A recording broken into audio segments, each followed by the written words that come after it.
I spent way too much time on my the lower torso of my costume, needlessly. Flip the screen so we can see the underneath. So, Rich, what's explain your hat there? Dude, I thought it said Samuel Adams. Yeah, the Sam. It's backwards on my camera, but it might be forwards on your camera. Sam Adams Oktoberfest witch hat. I got it at the thrift store.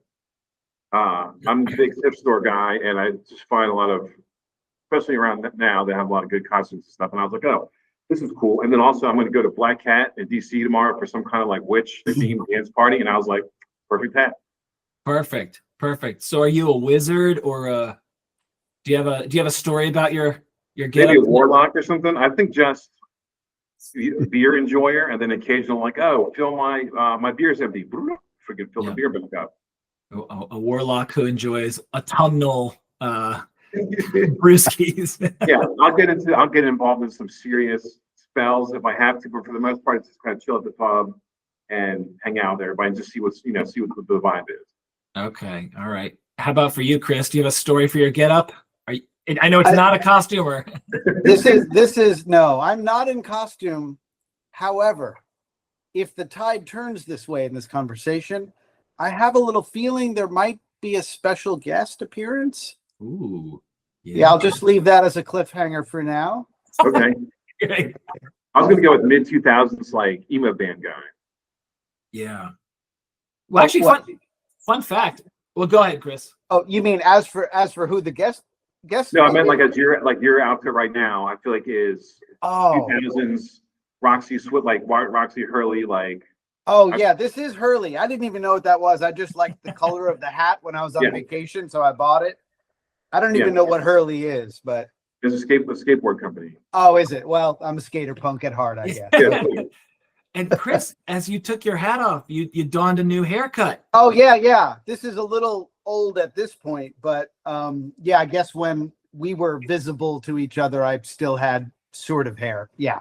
I shave it every couple of years as it started to, make the recede. And I think I've just decided I'm officially tired of hair. I don't want to deal with it anymore. I'm tired of not just hair, but belts, shoelaces. Like, I don't want to fuss with anything I can avoid. So there's the explanation of that. Yeah, hyper minimalism. I'm heading in the direction of shaving. Like, I've had long hair for a long time, but I'm heading in the direction of I'm getting like thin in this part. I'm thinking like, oh, just shave it. My wife is like, no. She's like, don't do it. But I'm like, do it. It's starting to look weird. Whack it. Yeah. So let me ask you both if you could just give a brief bio, credentials, let people know you're returning guests. So you're returning champions, and yet for anyone who's not familiar with you, just say a little bit about who you are and what you've been up to, what you do, whatever feels right for you. Whoever wants to go first. Chris, go for it, dude. All right. Chris Hancock. I'm in Nashville from New York, but I've been here. This is the longest place I've ever lived. So I think I am an honorary Nashvilleian, as they would say. And I love the South. I love being here, working from home. I'm a therapist. I'm these days pretty out there. I'll just leave it at that. But, very much enjoyed the connection with you, Robin, that we made. And I think we vibe on things that go beyond our therapeutic interests, which is probably why I'm sitting here with you today. So what else can I say? I have 2 adopted young adult children, been married for over 20 years, very happy, and also love Halloween. So I think I'm the kid in the family as far as that goes, because my girls want nothing to do with it anymore. So I have to kind of drag my wife along into let's costume. So I think this year, so as you'll probably see later on, who I'd really want to be is like off limits. It's not allowed. It's too dark, too out there. So I think I'm going to be Beaker from the Muppets. Oh, cool, man. Who's kind of like our family mascot anyway. So that's an easy one, but I've never dressed up as Beaker. And my wife is going to be Miss Piggy. And then probably the next logical question is, well, where are you going or what you're doing? And the answer is nothing and nowhere. Right. Yeah, well, it's just nice to dress up. Yeah. Maybe the neighborhood kids will see us, but that's about it. But we don't care. That's cool. One of the kids is gonna be like, "What was that?" Like that was cool, and they'll ask their parents, and the parents will show them Muppet Babies on the thing, and then it'll, as long as some person gets it. Yes. Yeah, I was me and another friend were Bill and Ted at the Renaissance Festival like 10 years ago. Beautiful. And nobody got it except like at the end, one guy got it, and he really loved it. And I was like, as long as that guy got it, and we had fun, then that was it. Yeah. No, I run into that where, since Beaker's kind of like our family mascot, it'll just come up organically sometimes with people of younger generations. They have no idea who it is. Yeah. Yeah. Sometimes they don't even know who the Muppets are. And I'm like, oh my God, I'm ancient. Muppets will go away for like 10 years, and they kind of have like a resurgence, and it's just like, oh, who's still messing with them? All right. So Rich, tell folks who you are, what you're Hey, about. if you guys listen to the podcast, you might know who I am. I've been friends with Robin, like you said, since middle school, just all around traveler, goofball. Used to work at a haunted house, do YouTube videos with my buddies, do improv and talk shows, just goofy stuff in Frederick, just all side quests, I think is what my wife told me. There's no main path, it's just all side quests. Love it. Renaissance man. Yeah, Renaissance man. Like or some might say are you a professional ne'er-do-well? Yeah, I'll put it that way. Just whatever comes up, kid at heart, open for any adventure kind of thing. Yeah. Love it. Yeah. Love it. Well, welcome. I want to start and open things up just by, usually I don't have an agenda. I have to confess and show my hand right at the top. And one agenda item is, Rich, not only have you been on the show multiple times before, and on, I think last year, you were last year's Halloween Spectacular. I still have not asked you about your time in the field of screams and haunted house work. So I just need to, and this is going to broaden out to all of us. We can all share stories about, haunted houses or experiences. But Rich, first of all, when did you, what year, how active are you? Are you still doing that, or is it every year? Not active anymore. I occasionally think about like, oh, I should go, maybe I'll go back for like a night or two, but it never happens. I think I started 2006, 2007, something like that. And I did it for about 10 years.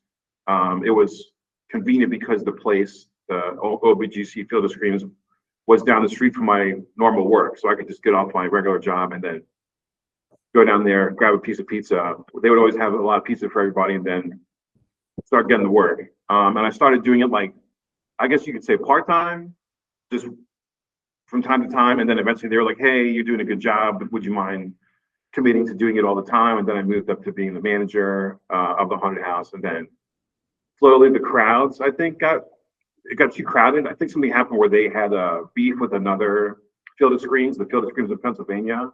And then they wound up getting more popular after that. And then like the crowds would just be there till like 2:00 in the morning. And some nights were freezing. And I was just like, I'm a little bit too old for this. And so I was like, I had a good time, did it for 10 years or so. And then that's a good run. Something like that, I'd say. Yeah. Yeah, I had a blast. I did I first worked on the haunted trail, where there's different stations, and then eventually they opened up like a haunted house, which is like an indoors thing. And I was like, hey, I'm interested in that. So I was the MC or the main guy at the haunted house. But the only problem with that was I had to do more like line control and checking passes and stuff. And I was like, wait a second, I like doing the scaring people Part, stuff. yeah. Yeah. So I try to still incorporate that, but it wound up being more like boss stuff. And I was just like, I don't know, man. I got into it just for fun. I didn't get into it it's like there was any money, but I got into it just to have a good time, and I was doing stuff that I didn't want to do anymore. Right. That makes sense. So you were like, you gradually crept into a manager role, and you're like, no. I want to creep back into the creeper role. So what did you at my regular job, I've never really gone, like I kind of got to the manager role, but I've had bosses be like, you don't want this. You don't want the manager role. You want like the middle of the sweet spot, right where you are. Not exactly. Yeah. Yeah. So I'm curious if you have when you were, actually, let me ask this. Did the Field of Screams that you worked at, did it have a release form on like, if anything happens to you, we're not liable? Yeah, it had a release form for us as actors, and then it also had a release form for the people who came and did the Field of Screams. Right. But there would be I remember there was one issue in particular where like one of the actors was being a little bit, I don't know, I guess overzealous. Nobody really knows the exact truth, but he was doing his job. He was being a scare actor guy, and some kid was like, you scared me too much. I'm gonna sue you, or you know, I didn't like what you did, and it just became like a whole thing. And so they had to like let the guy go. No. And Wow. it was just like, what is this kid here? What are you here for? This would happen a lot where there'd be like somebody who's coming and they're trying to fight the guy in the haunted house. Like maybe they show up a little bit drunk, or they're trying to be too cool for school and act like they don't like tell the guys to get away from me. They're trying to like show up to their friends. I'm like, I'm gonna prank the guy who works here. There just became a whole lot of issues and stuff, which also led to me just being like, I kind of don't want to work here anymore. Yeah. Like you're supposed to go have a good time, get scared. If you're with your girlfriend, with your friends, it's supposed to be a fun time. But then there's people there trying to like prove themselves, or it's just not doing, you know, making it hard for everybody. Was there a in the paperwork where you told you're not allowed to touch the guests? Yeah, I think there is some haunted houses where they tell the guests like, hey, the people will touch you, like not a lot, but you know, if they happen to brush against you or just kind of give you a nudge as part of it. But this was like, hey, the guests are not supposed to touch the people. The staff aren't supposed to touch the guests, and in turn, the guests aren't supposed to touch the staff. But there's a lot of violation, especially on the guest part. Right, and especially if guests are inebriated. So okay, Right. so how many? Oh, go ahead. Well, I was gonna say, then it's like up to the person, the actor. It's just like, what do I do? Like, I could just get stiff and just kind of back away, and hopefully they'll move on. But if the person is drunk and they're trying to punch and stuff like that, it's like I have to defend myself. How many years did you do it for? About 10 years. Okay, all right. Okay, so in a decade's worth of time, I've got to ask, what's a crazy story that comes to mind? Was it all tame for all 10 years, or do you have any tales to tell? So the last couple years, I think as it got more popular, it got a little bit crazier. More people would show up drunk. We had somebody, I remember, in the haunted house just throwing fists in the air wildly. And we were just like, what are we supposed to do here? Like, there's other people in the place. We had to call security, and they were just like, oh, just wait for them to come out at the end and just try to like guide them out of there. But we were like, there's people that are in danger of getting punched. And then it might have been the same night or the same week, somebody showed up and they wanted to volunteer to like be an actor, because we were allowed, people could show up, even though sometimes there'd be people and we're like, nobody really knows who this is. Like sometimes if somebody, oh, bring your friend, and then they have somebody to vouch for them, but then there'd be just people, we don't know who they are. And we were like, oh, we have too many people, we don't need you.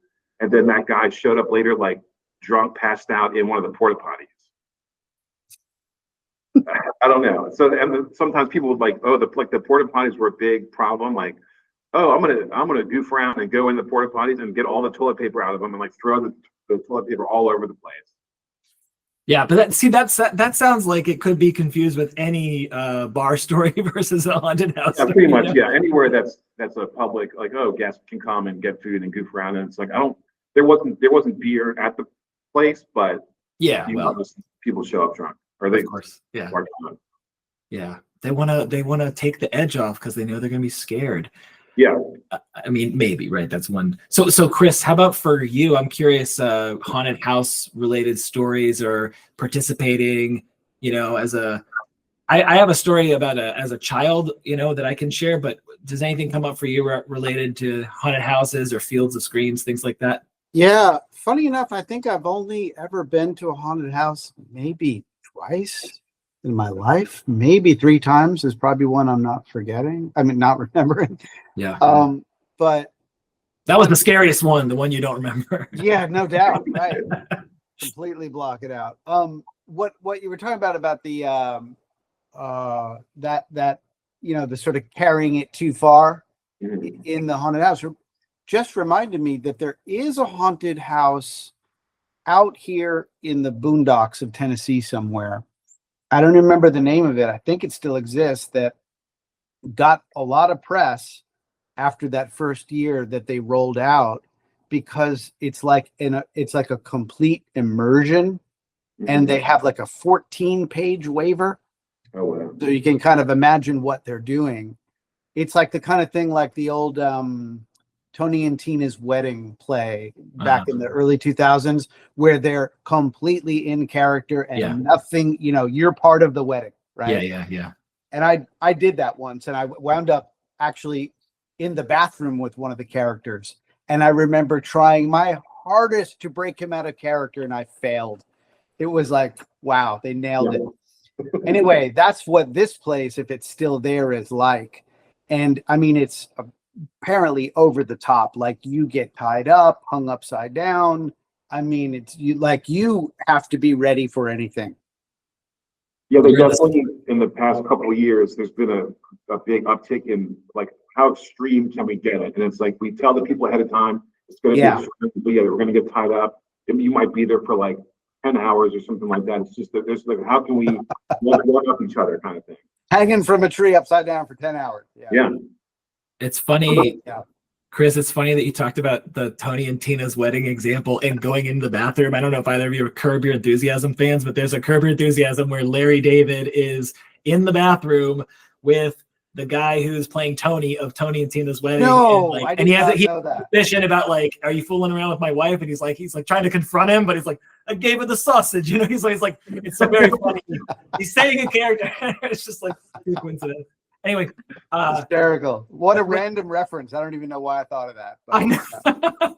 Yeah. I there's two stories. One's very brief and boring. It's just I remember the last Field of Screams that I went to would have been, I don't know, like maybe even 7 or 8 years ago, something like that. And I do remember there was like an ambulance. There's someone came, and someone who was older, probably in their 60s, maybe, I don't know, but like they weren't a kid, and they weren't in their 20s or 30s, and they got taken away in the ambulance. And I remember thinking, like, was that a coincidence, or was that startle related, like a cardiac event? And I'm just thinking, like, that's not how you want to like memorialize your grandpa. It's like, yeah, he died at a Field of Screams because he got scared, Yeah, they have the thing. It's almost like when you go to the water park too. It's like, okay, if you have any kind of heart problem, back problem, if there's any thing that would make things weird for everybody, maybe you shouldn't, if you have a thing with flashing lights, they try to give you a heads up for a lot of people.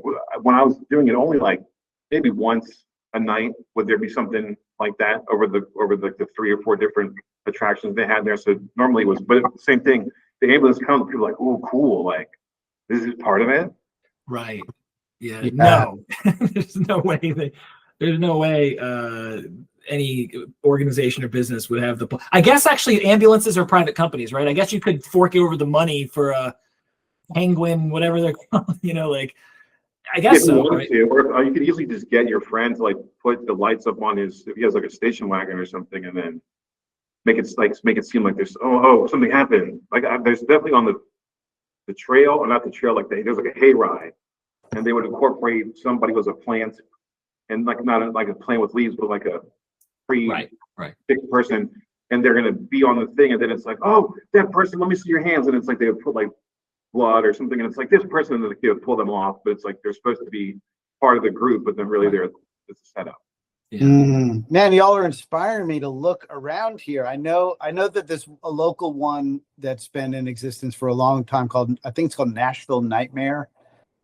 And I know it's open now because I saw an ad pop up, but there are others too. I don't know, for some reason in the last many years, I've just not had the desire to go.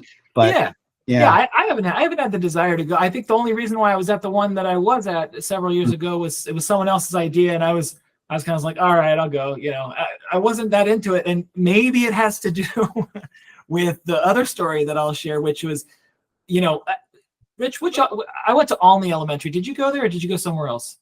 I went to Sherwood Elementary and then Farquhar. Okay, Sherwood Elementary. Okay, so did your elementary school, and same with you, Chris? Do you remember your elementary school having a haunted house, like where the students could show up and parents would like volunteer and prepare the hallways and make it no? How about for you? No. Okay. I've heard of that before, but we didn't have that. Okay, it's maybe school by school, so the Olney elementary community, the parents were really into it, and this was elementary school in the 80s. And like the parents were allowed to bring chainsaws and I'm sure there are kids that carry trauma in their bodies from going to those things. Oh yeah, I'm not sure if even I might have talked about this last time. A lot of schools have even done away with the Halloween parade itself. Oh, they have. Like wearing costumes to school. They're just like, no, it's just going to be fall festival. But like they don't, like only one school around here, I think it's Cashel Elementary, still has a Halloween parade. Everybody else, I don't know if Cashel is like considered Rockville, but they've just kind of done away with all the stuff. Yeah, no, that's right. When I got out of undergrad and I went into I worked at a public school system for 5 years as a special ed paraeducator. I remember like the difference was like, so the Halloween parade, and they're like, yeah, we don't do that. I'm like, what happened? Like we did the Halloween. I was RoboCop in 3rd grade. They were like, well, the reason is because like it reveals the haves and have nots, like the kids who don't have any like support. And so I think that was the rationale. And I was like, I can understand that. I can get behind that. I get that. And it's also like a loss. They're like, oh, but we still do like a trunk or treat kind of thing. That's like not a part of the school. It's like, it's something else. Maybe the PTA puts it on or something, but that's interesting. I thought it was because of like, like people dressing up as like a devil or something demonic. I thought it was related to that. It goes against like religious beliefs, and too many parents complained. Yeah, maybe. I mean, I'm reporting what I heard in 2008 or whatever. Yeah. One thing that comes to mind from back in the 80s, where I'm from Long Island, and I don't know if this is where it originated or if it was kind of like it started somewhere and then it got sort of picked up in the morphogenic field and copycat scenarios. But do you guys remember hearing about the kind of the razor blades in the apples? Yeah. Oh, okay. Yeah. Again, I'm not sure where that began, but it was definitely in my neighborhood in one of those early 80s years. I remember it because I remember my parents completely shutting down all candy, especially fruit. But there was a year or two where I couldn't have any of it. Was there a confirmed case, or was it a rumor? No, there was on Long Island. Oh, wow. Yeah. So this sounds like a place where it would start. This was this must have been early 80s because I was still living in Merrick on the South Shore. 81, 82, something in that. It could have even been earlier. I don't recall, but it was definitely in my neighborhood that showed up. It was legit, and maybe the story, then it was claimed that it was happening elsewhere and it really wasn't. I don't know, but it's funny you guys remember that. Yeah. Yeah. It's all it takes is just like, let's say that one person did it in your neighborhood and then like 20, 30 miles away, maybe somebody else did the same thing. If like 5 or 6 people did it, and then all of a sudden it's like, oh my God, it was all over the place. Just the way that in the 80s the word spread so quickly. And then like the news picks it up, and it's just like the candy. There's there's paper. Right. Oh, of course. Once the news gets it, yeah, exactly. Yeah. I wonder. This is I grant you, this is a very silly question. Okay, so it's the kid at heart, my playful nature right now. But I just had the fantasy of. Chris shares that, and it's like, it's funny you guys heard about that. And I'm like, fear travels fast. And I was like, I had this conversation with my wife recently about the claim. I was like, the claim is that like in the earth plane and in the material world, like we have all this variety, but like when you drill down to source code, like Neo Matrix mode, zeros and ones, I was like, zeros and ones is love and fear. It's all just love and fear, and fear. And I was like, now I want to say like, which travels faster? If they were in a race, which car has a higher top speed?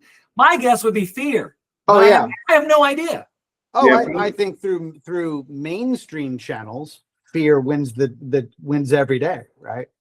Well, they say they say that like in social media analysis of like a lie travels faster than the truth, right? I think they've verified that from that framing of totally. But yeah, fears. Go ahead. It was like Satanic Panic. That was the 80s. Oh yeah. And then also just think about like War of the Worlds, when Orson Welles did War of the Worlds, and like I think it's been embellished, like exactly how much it spread, but it was like everybody was having a freak out because they just heard the thing on the radio and they're like, it's happening for real. I'm like, but they missed the part at the beginning that was like, this is a dramatization. This isn't actually happening. But you don't turn in for that part. You just think we're under attack. Yeah. Speaking of the satanic panic, since that was brought up, that was also Long Island was one of the ground zeros Ground for zero. that. Do you guys remember the name Ricky Casso? No. Yeah. So he was a kid who, I think he went to Northport High School. I went to Cold Spring Harbor High School, so neighboring. But his father was a history professor or current events, something like that, at my high school, Mr. Casso. And so this is when I was living in Huntington. So this must have been 86, I'm going to guess. I think I was a junior when the satanic panic really hit. And Ricky Casso was accused of killing somebody, like out in the woods, under the guise of like being told to do it by Satan type stuff. I don't even remember what was and is the truth about it. It's all kind of fuzzy now. I'm not even sure if it was ever really clear, but that comes to mind. That was Long Island circa 86. Yeah. Mm. I wanted to, at some point in this conversation now seems like an appropriate time, but I wanted to just regarding like fear and how fear spreads. Yeah. I knew we would get eventually onto the topic of horror movies, especially because Chris, I had never heard of, is it Art the Clown? I've never heard of this. Do you know who Art the Clown is? Oh yeah, it's like three. What is it? Terrifier. Just like Terrifier. 3 movies. I don't think he talks. He's just kind of like this weird, and like I don't. He might even be immortal. I've never watched it. Only because I've watched part of one, but I was like, this is kind of low budget. But it's a lot of low budgety stuff has gotten real popular lately. Just because there's not a whole. Well, I mean, there's some good horror movies that come out of the movie theater, but people want more, and so a lot of like stuff on Shudder will get more popular. They're always. Right. Halloween stores are always looking for another merchandising guy. And if there's a guy, right? It's hard to if it's just like a guy like your neighbor. And there's so many killers like your neighbor or like true crime stuff, and like everybody is kind of into true crime, but there's not like a marketable face to go with the true crime. It's just like your neighbor or your sister's boyfriend or somebody. But there's like the kid, the guy from Trick or Treat with the burlap sack on his bag, and then Terrifier guy that they're always looking for. Yeah. So I wanted to ask this question. I want to open up like what your all's thoughts are on let me contextualize it a little bit. So last night there was I don't know if you heard about this course, the Spirituality of IFS course. I keep seeing that pop up on Instagram, and I'll confess that the first time I saw it and I read the description, I think my innate response was, well, it's about time. Yeah, totally. Okay, totally. So for folks who don't know, IFS is Internal Family Systems. It's a parts work model, and Dick Schwartz is the main developer. Of course, he had many there's along the years. This was developed back in the 80s, right? And anyway, it's got evidence-based status, but there's also just very strange phenomena that happens when you work in people's systems, and he was hesitant to talk about that other stuff because he didn't want it to get discredited. He's like, this is too out there, this is too woo-woo. And so this course launched a few weeks ago, and last night was a live Q&A, and I was on that live Q&A with him and 4,000 other therapists around the world. Wow. And so if people know Sounds True, Tammy Simon, she's the one who really kind of forced Dick's hand and it's like, I'll come to Chicago and like, I'll set up cameras if you're ready to talk about this. So he's finally like coming out of the closet about this stuff. And he's like, I was just scared. I would only talk about this stuff in like level 3 trainings. And I'd be like, keep it to yourself, So why am I bringing this up? So there's this, the concept of self-energy is a protective energy. And last night on the Q&A, he was talking about when people do psychedelics, they leave their bodies. If they're doing certain kinds of psychedelics at certain dose amounts, people will leave their body. And that's okay if there's protection when you're out of your body. And it's really not okay if there's not protection, because if you're out of your body, guess what? It's not occupied and other things can come in. And yeah. So where I'm getting at in this conversation is like, this nature of, like therapists are kind of in it to help people, in it to help heal trauma, all that stuff. And so like, we're fighting the good fight, shoulder to the wheel, bringing more healing into the earth, onto earth. Okay. And my question is related to horror movies and what gets, the tingling down your spine and the fear response and maybe even having nightmares. I'm just like holding both of these things of like, we want to bring healing and like love is protective to these negative, unwell ancestor entity beings that slip into people and get them to have psychosis and, other kind, like the satanic panic, allegedly that this guy like murdered someone, very nasty and harmful things happen. So balancing these two things of like, I used to be really into horror films, and now I have this like probably a part that's holding these ethical, like, do we want to be bringing, is there like, am I going like the part, like the me that's spending time, energy, resources, answering the call to bring more healing, is the me that wants to watch like Insidious 3? Is that one going against this one's, is my question making sense? Do you think I understand. Do you think it's changed since you've had kids? Well, that's a great question. No, because at my level 1 training, my IFS level 1 training, I remember my wife doesn't like horror movies, and I'm in a hotel room by myself, and I'm like, ooh, I could make it dark. And I rented. I looked through, I was like, okay, so there's an Insidious 1, 2, and 3. That must mean the first one was good enough to make a sequel. So I started watching that, and I was like, I'm by myself in the dark, like, this is scary. And then as I'm watching this, I don't know if you're familiar with the franchise, but I'm like, oh, whoever wrote or directed this, like they did their homework, or they like know the rules of this world. I'm like, I love this, Yeah. And anyway, now I'm like, is there place for that? Is it undermining the last thing I'll say, and then I'll shut up because I'm being very long-winded, is like, you're watching football in the middle of the day. Okay, kids are around, and guess what happens on a commercial? There's fucking scary ass horror trailers that kids shouldn't be seeing and could seep into children. Okay, so your question about has it changed since you're a parent? Am I like more protective of the children now that I'm? I don't know.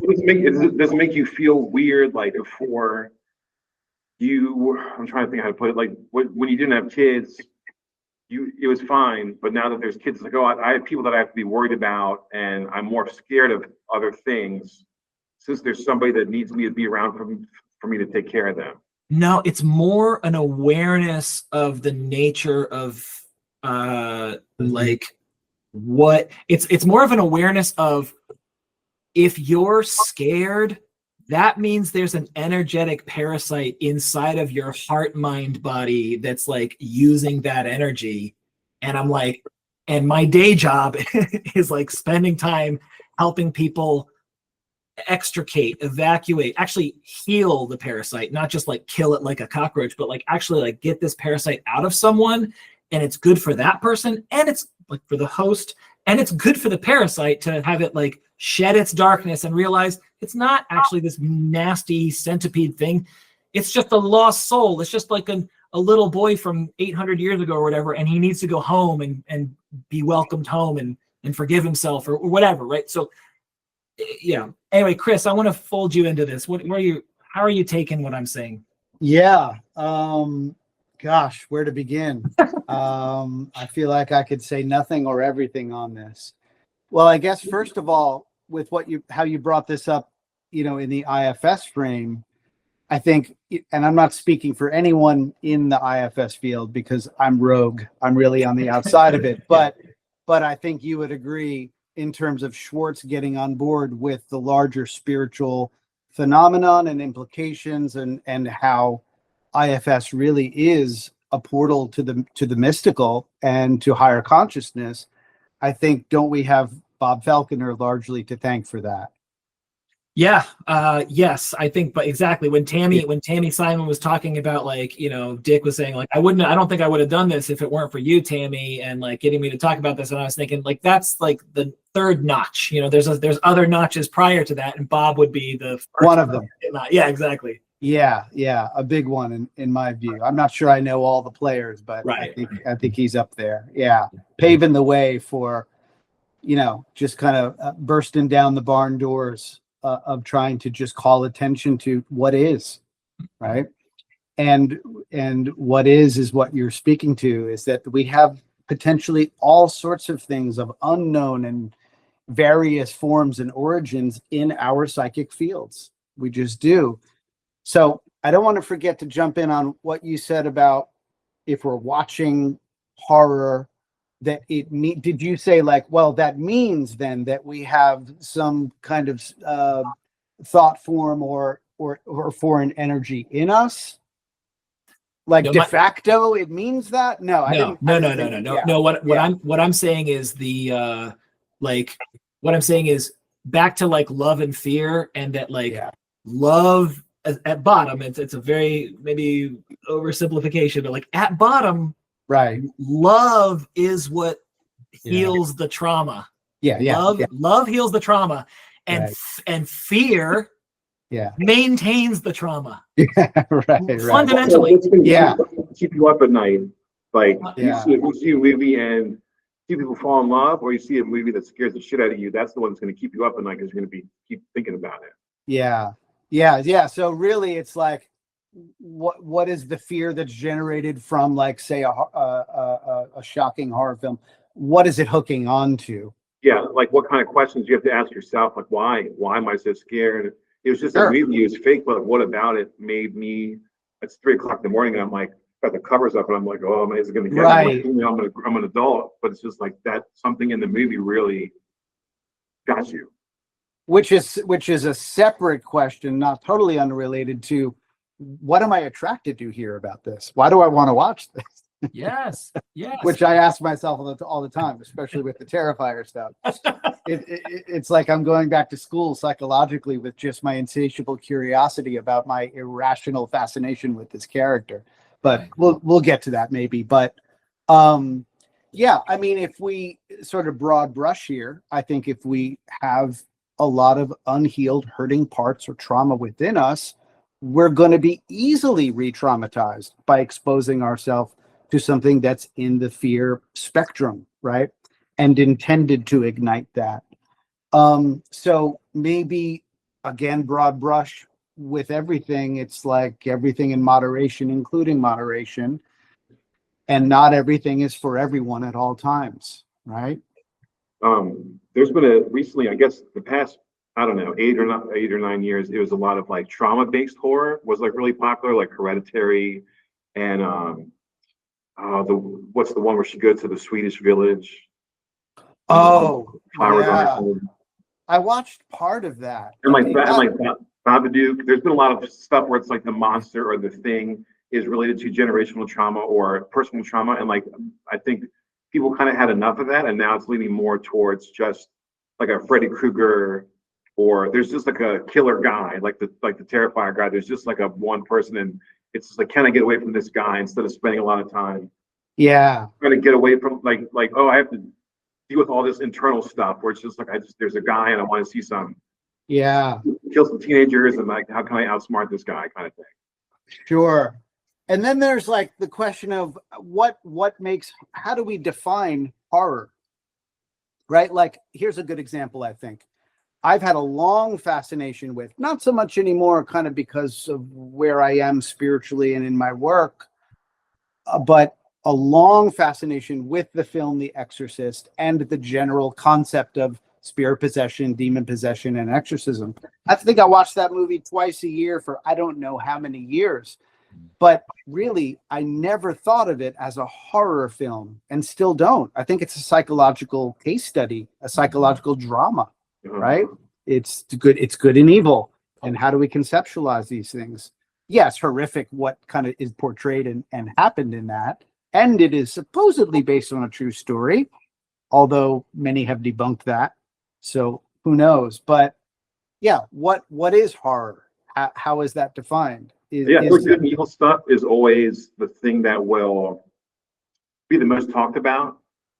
Like if it's something that's supernatural or otherworldly, it gets those are the kind of movies that people keep talking about for years and years and years. Where if it's just like a regular old killer guy, it's not as a regular just slasher flick with no real plot. Yeah, the supernatural stuff doesn't tend to be funny, whereas the killer, there's like one guy. Sometimes they can crack jokes.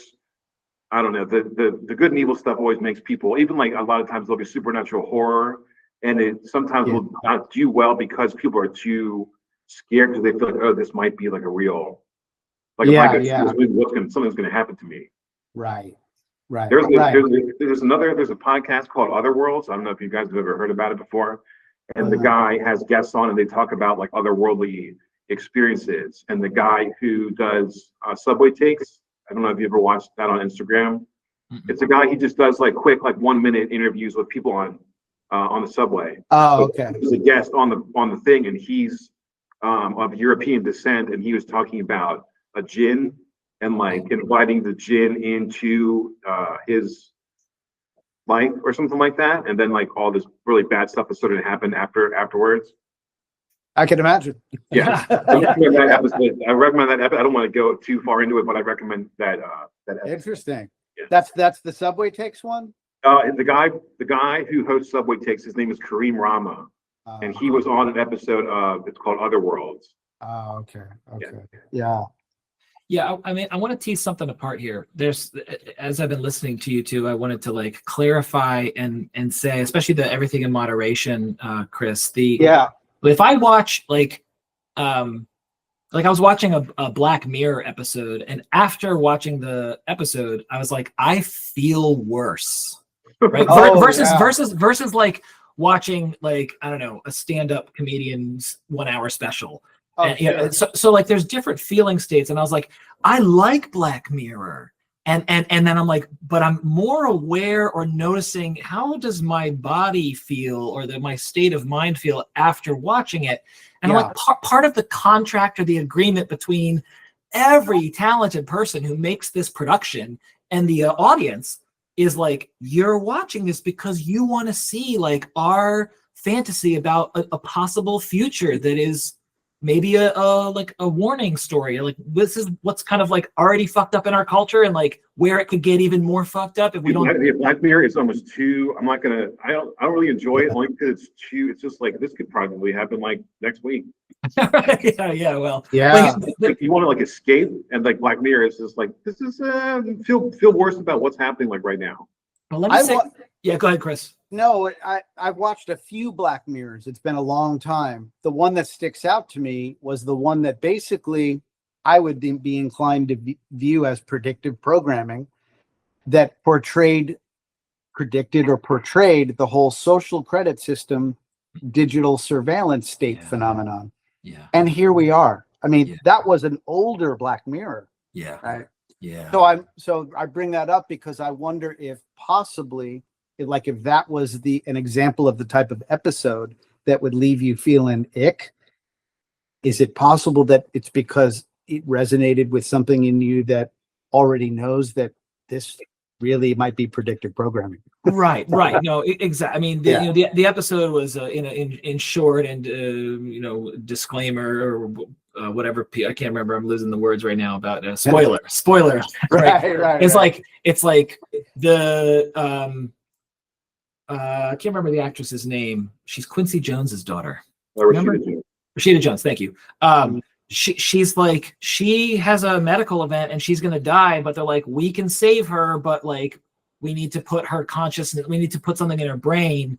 And then it's like Spotify with ads. It's like, you can have this, but like you can't leave this zone. And if you want to upgrade to like Brain Saver Plus, so it's like it's like premium accounts and all of that stuff, and it was like it was so gross. And so to Chris's point, it's like, yeah, we can see all that stuff in our world now, but like in that extreme of like, well, she's only gonna, and the guy basically has to be like, yeah, this isn't tenable. Like we have now, let's say goodbye, as opposed to when I was desperate and I wanted to keep you alive because I didn't want to grieve you yet, you know. But let me just say something. Let me just say something. Let me tease something apart to come back before I forget it, which is the what's the intention? If I watch a horror movie now, I would do it with the open-hearted and open-minded agenda of finding the parts of me that are scared by whatever I'm seeing, just like I did for my 40th birthday when I asked to be roasted and people are like, oh, I could never do that. I'm like, it's win-win. If my feelings get hurt, guess what I discover? Like, I'm learning things about myself that I didn't know. Yes, exactly. So I would do it with this, like, Yeah. I don't know if it sounds too utilitarian, like I'm just doing it to spite you, but like versus, so there's that, but there's also the thing that I was talking about, which may have triggered your question about has it changed since you're a parent, which is like, what's happening when we have horror movie trailers that are like there during daytime TV and seep into our, not just our children, but ourselves. Like that, is that fear spreading, and is that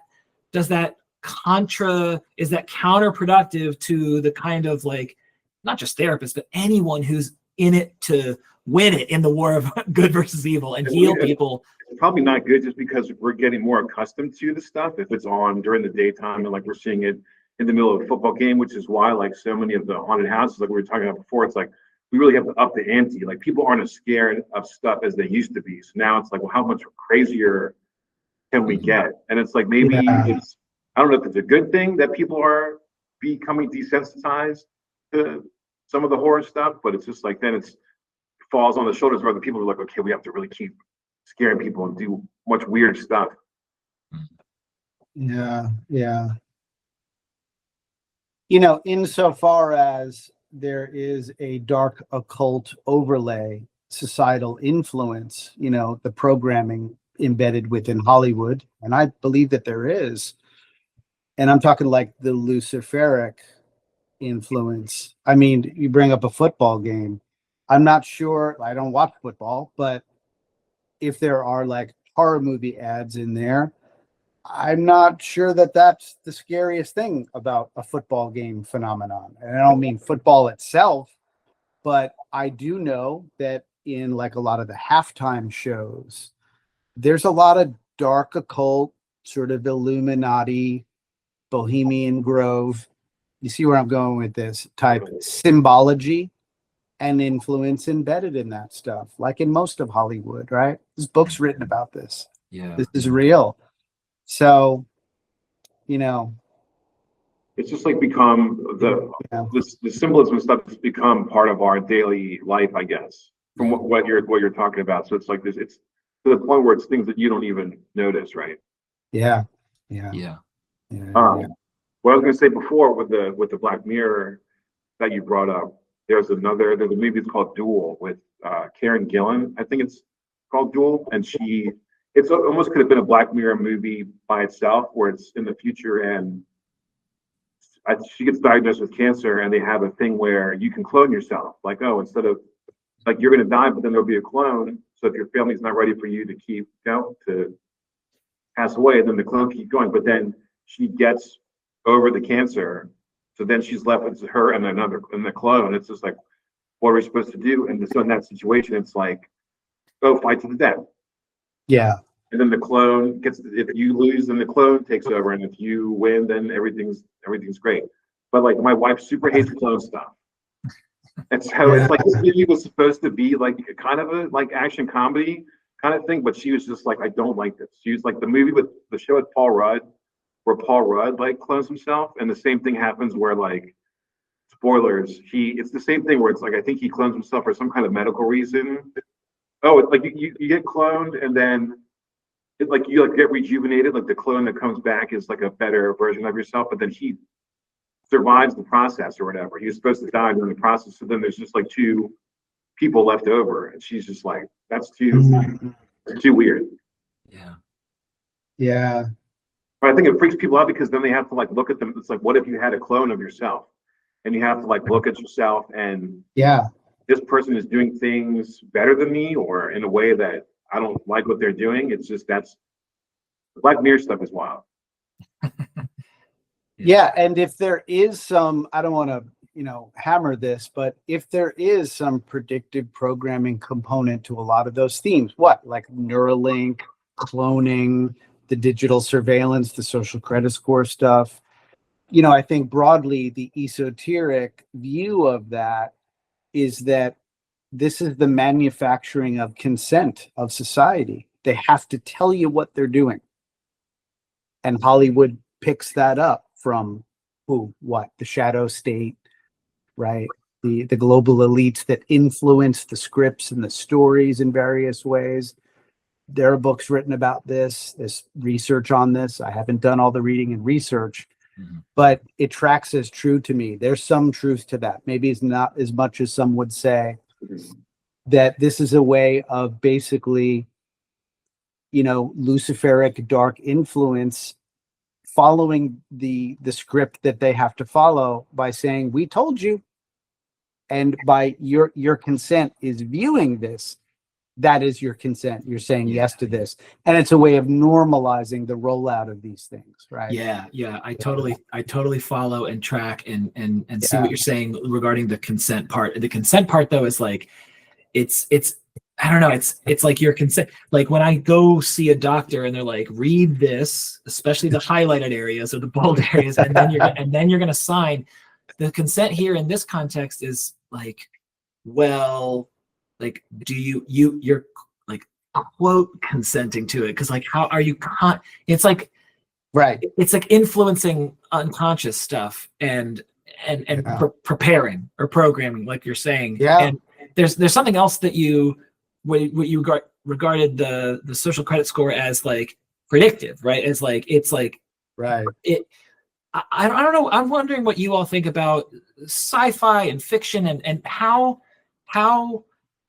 authors, whether it's a book or a show or a movie, bringing a story from the imaginal space or a dream. Like if something shows up in a dream and you're like, I had this dream and I was like, whoa, and that would be a killer horror story. This is really, I gotta like record the voice memo and like talk about this because this is so good.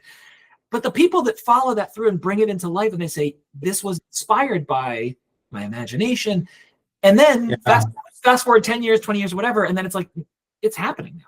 And there is a part of me that's like, yeah, there's another realm and they plant seeds in the human mind to embody here. And they're not doing it like, and then tomorrow it happens, but it's like, they're giving us like, whatever human beings got credit for discovering whatever technology, it's like, you were given that, you're like, I'm the one who invented this thing. It's like, you were given that by others in another hidden realm. Anyway, your thoughts. I don't know if it's like, this would be like an example of like Inception or whatever, but it's like James Cameron, who came up with Terminator, had a dream of like a robot, like a chrome robot skeleton, like coming after him. And then that inspired him to do Terminator. And then from Terminator, it's like all this AI stuff has, spawned from that. And it's like, oh, they're going to get us. And the Terminator is always the example people use of like, oh, AI taking over. So it's like what you're saying. It's like, did somebody inspire James Cameron to come up with the thing? And then it came as in like a more organic sort of way, like, oh, this movie is about this. And then we saw the movie and then people got inspired. Right. Or did he just come up with it on his own? There's no somebody or something. Right. There's no scientific process to be able to prove causation here. All you can have is you have J.K. Rowling saying, yeah, no, I was given this plot. Like it's not mine. I was given it. And then you have another person. George Lucas. I was given this. Oh yeah. I mean, Tolkien. I was given. Beethoven said the same thing, right? Beethoven said the same thing. Einstein, Nikola Tesla. Right. They're all inspired ideas. Right. So what do we do? What does the skeptic do with that? That's a nifty correlate or like correlation or whatever, but like you can't, I'll take the skeptic's side and just be like, sometimes like, oh, you're like, you go to the Halloween store and you just see like a weird mask. And then that night you had like too much to drink and then you just had a weird dream. Like I definitely feel like there'll be things that happen during the daytime when I have a dream and I'm like, oh, you had that dream because you saw this thing, you thought about this thing, and they kind of mix together. while you were sleeping. Well, let me add on to that and just say there's a episode of the telepathy tapes. Are you all familiar or no? I've listened to the first 7 episodes of season 1. Yeah. Okay. So there's an episode of the telepathy tapes where one of the guests, his job, he's like, I go around the world and I host workshops, conferences with like, I think it's psychotherapists, right? Mm. And they're, I don't know, it's like 100 or 150 therapists in a room. And he does, I could be getting this wrong, but I think it's therapists. He does a thing, it's on leveraging the information from the dream realm. And he's like, basically, we're all going to meet here tomorrow, write down your dreams, and we're going to share. Okay, so someone comes in and they said, I had this weird dream last night that I was like, I was in India. I've never been to India, but I was in India and like we lost my mom or my dad on the train or some story like that. Okay. And he was asking for help, like this is where he is, but it made no sense. And some other person in the group raised their hand, and I think they were crying because they were like, yeah, my dad is missing or whatever. And so there was some sort of, and again, I could be botching this. I listened to it a while back, but they were able to share the information and say, I'm the dreamer and it's my dream, but it's your relative and it's real. And we can share that information to actually like help the guy who's lost. And they can verify it. There's something called veridical experience where you can actually verify it when people have like out of body experiences. Like I was being anesthetized in surgery. I left my body. There was a blue shoe on the like, 8th floor. And then someone goes and it's like, yeah, what the fuck? Right. Yeah. I don't know if it was you that brought this up, but like only recently did I come onto the thing of like, when you go to sleep, you go somewhere. Like everybody kind of goes somewhere, and like you might have been the one who turned me on to it. That there's this other place where like everybody's kind of connected while you're sleeping. You know, I believe it. Oh yeah, yeah. I mean, I guess that this all extends from the idea of non-local consciousness, right? Mm-hmm. Yeah, that the consciousness is not in the brain or the body, and and the near-death experiences, dying in the hospital, floating above, watching your loved ones crying, walking down the hall, knowing what the doctors are saying. If you're fortunate enough, I guess, to come back, yeah, or unfortunate, right? So many people are like, "Don't send me back." Yeah. Oh, yeah, exactly. They're like, "Don't send me back," or the report of like, you know, you said you'd remember this, but you forgot, and you know about like what it was before embodying in the earth plane of the human experience.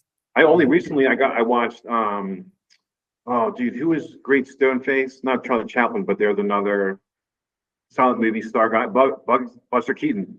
Oh, and there was a Buster Keaton haunted house thing, and it wasn't really about a haunted house. It was more like about a bank, and the bank where there's like mobsters and they use like scare tactics to stop people from like stealing their money. But there's a part where he dies, and then it's like he goes to heaven and he's talking to St. Peter or whoever is at the pearly gates, and they're like psych, and then like they pull the lever and it turns up the steps, turns into a slide, and then it slides like back down to hell. But then once he gets to hell, it's just kind of like he wakes up from it. So it was like, did he get sent back? Was he just thinking about it? Was he like while he was unconscious? That was the most interesting part of the whole movie for me.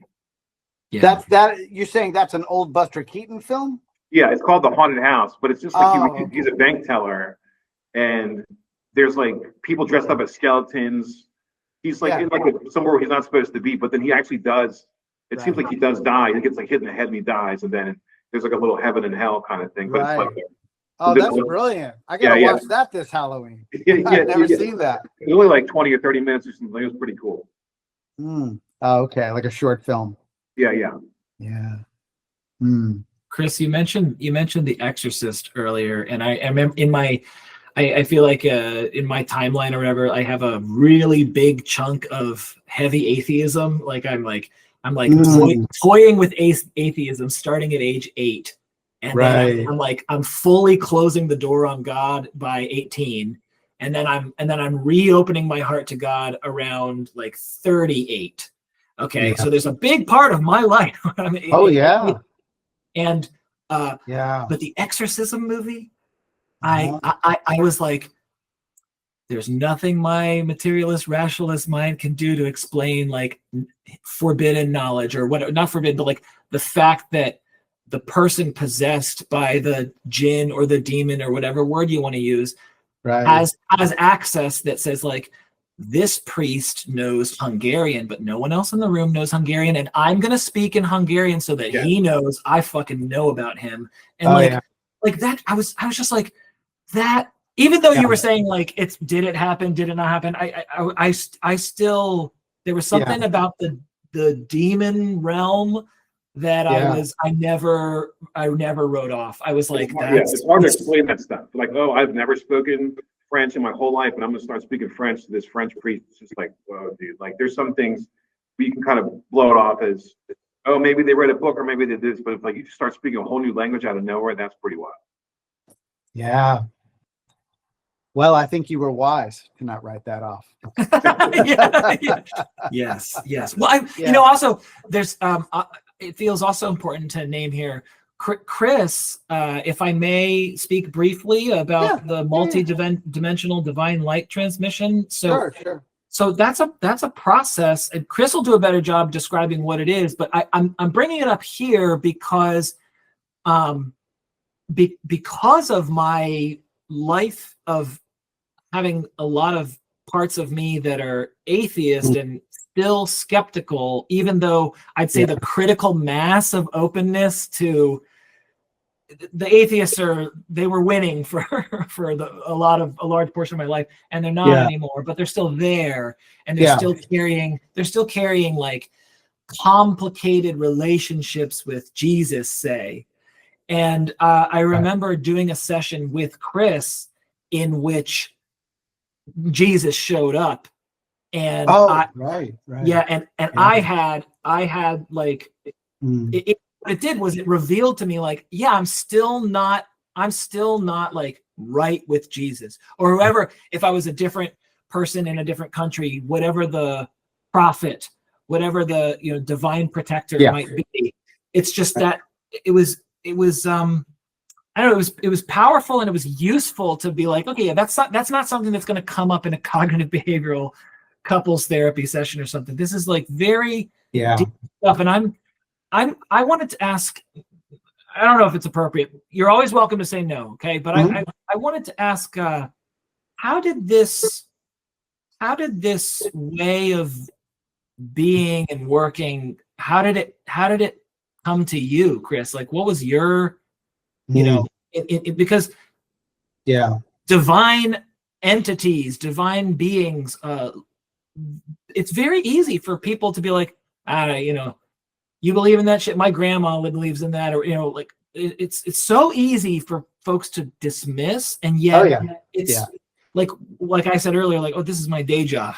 It's just like I feel like I want to tell people like it's verifiable if only you want to taste and see or look for yourself. But it's how did it come to you? Oh gosh, I mean, I'll try to make that very brief. How did it come to me?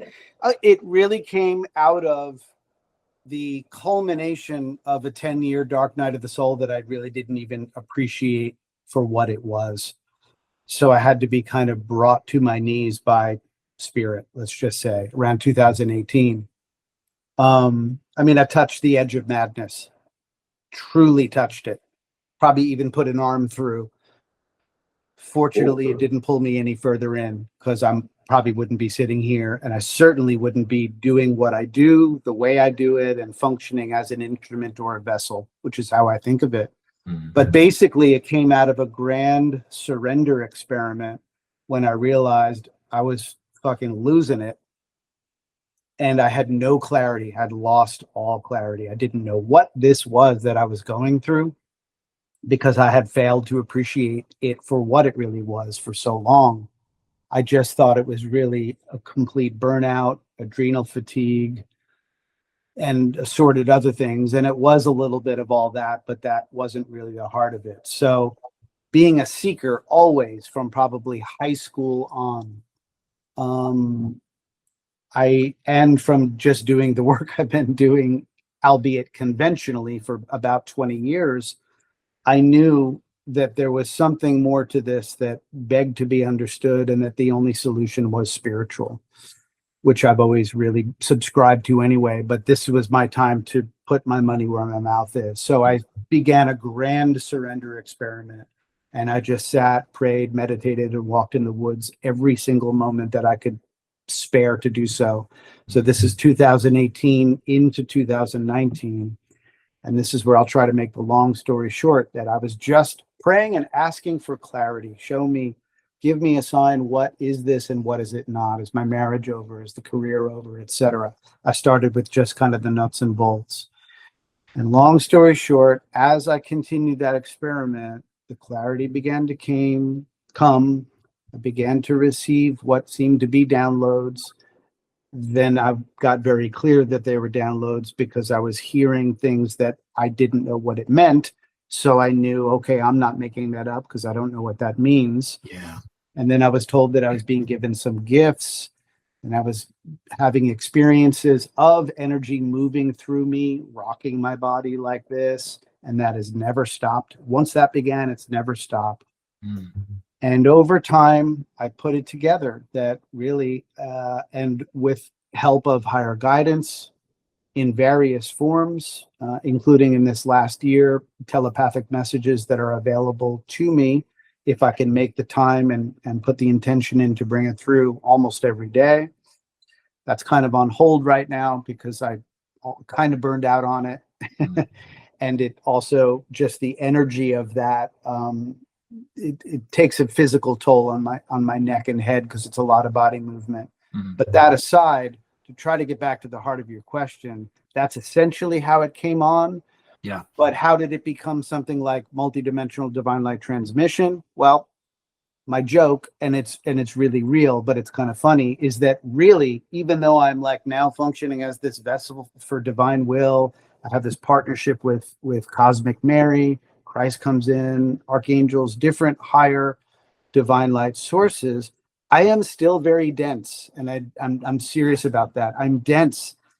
So I think these sources know that when it's time for me to like do something new or level up, they have to hit me over the head. Kind of like I had to be brought to my literal and proverbial knees out of that 10-year period to surrender and wake up to what was for me here in terms of the path of my soul and what I'm really here to do that I wasn't getting it. Yeah. That's with most people. In order to really get something, they have to be hit over the head with it. Like somebody can tell somebody a whole bunch of times, but they have to go through some kind of experience or some. It's going to be harder. Amen. I'm no different. Exactly. Yeah. So sometime around 2023 is when I got another wake up, boy. And it was a series of very strong nudges that this connection with these higher sources that I was sort of coveting, just doing for my own benefit and in my own work, even though it was indirectly informing my work with people. The nudge was start bringing this intentionally to people that would be open. Yeah.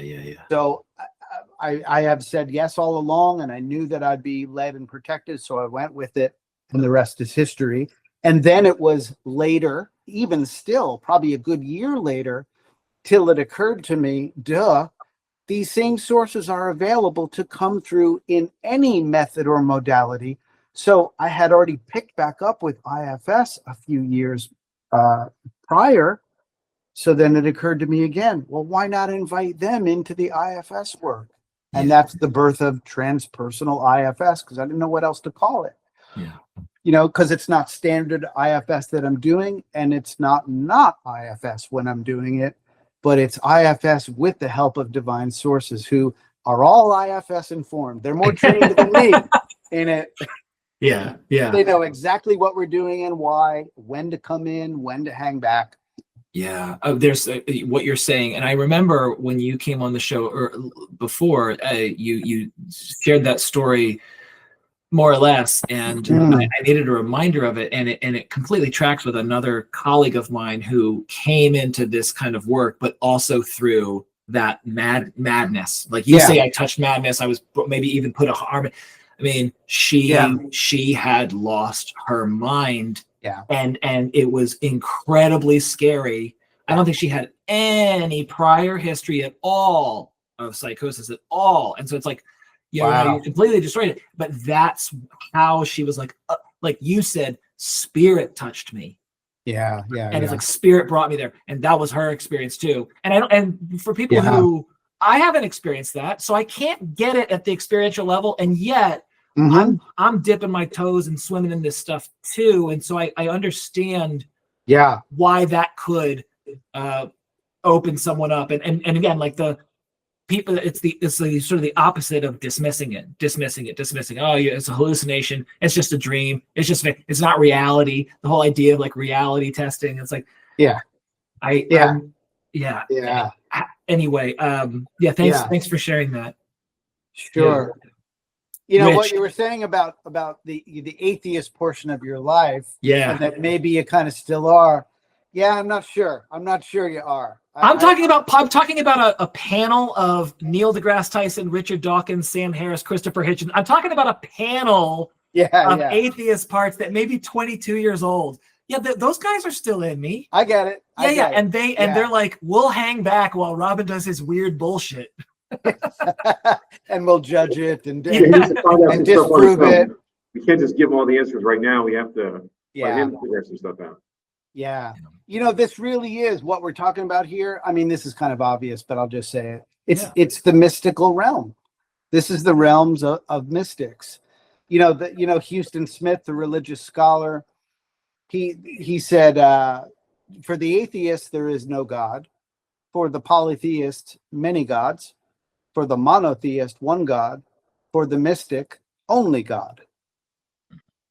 And when I read that the first time, years and years ago, I thought, and I'm not labeling myself then or now, but if I had to, well, then I'm a mystic, because I've always felt, why, I don't know. I think because of the path of my soul and what I've learned since then about it, is that I've always been a light bearer, a seeker, and a mystic in that definitional sense of that I don't just believe in God or that there is God, but that everything is God. So in modern terms, like I'm a quantum monotheist, I guess, or a panentheist. God in nature, nature in God, all is one.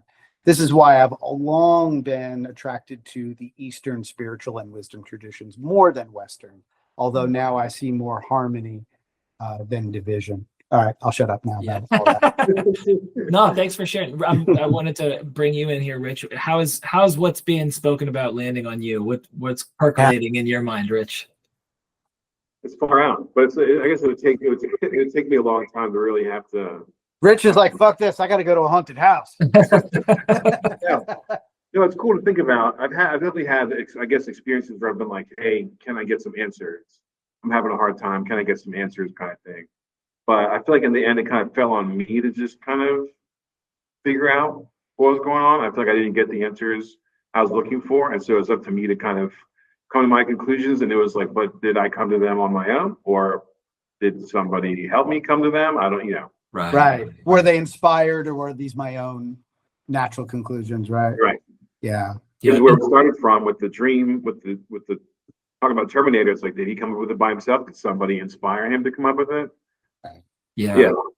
I like playing with that, the nature of the ego claiming credit or blame for anything. I'm just playing with that idea. There's something else that I meant to say, and it's coming up for me now. When I was talking about how last night I was on that live Q&A Zoom thing with Dick Schwartz, the founder or developer of IFS, and he was talking about guides.